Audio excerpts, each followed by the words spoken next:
Turning now to your health, several Texas cities are getting millions of dollars to fight the opioid epidemic. It is a big problem across the state, including in Bexar County. Blessing Iwichuku shows us why.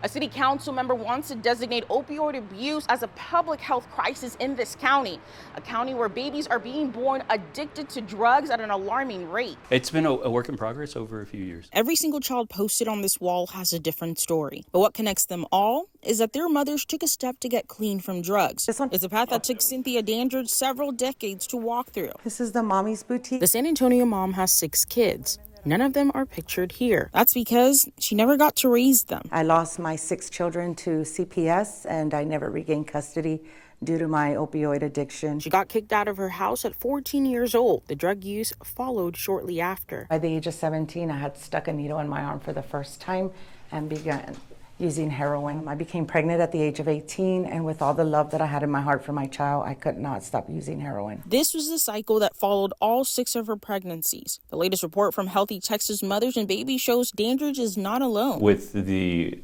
onset of the opioid epidemic and now what's transitioning to a methamphetamine epidemic, we continue to battle this in San Antonio, throughout Texas, and across the country. Data from 2017 to 2021 revealed Bexar County had the highest rate of neonatal abstinence syndrome, also known as NAS. It's what happens when a pregnant woman uses drugs like opioids. The newborn goes through withdrawals, which leads to body shakes, seizures, fever, and having a low birth weight. San Antonio is strategically located near the border as a corridor, and a lot of times what influences the country comes through San Antonio, and we're impacted by that. The report shows that Bexar County had more than 23% of Texas's total NAS cases from 2017 to 2021. What we're experiencing is a public health crisis. Terry Castillo is a San Antonio council member who wants to officially declare opioid abuse in Bexar County as a public health crisis. She says calling the drug issue a crisis could potentially lead to more funding. In addition to the millions of dollars the city and Bexar County receive from a nationwide opioid settlement. The city and county were part of a lawsuit against specific pharmaceutical industries and companies that were found to be overprescribing opiates. We must ensure that those dollars are being used to alleviate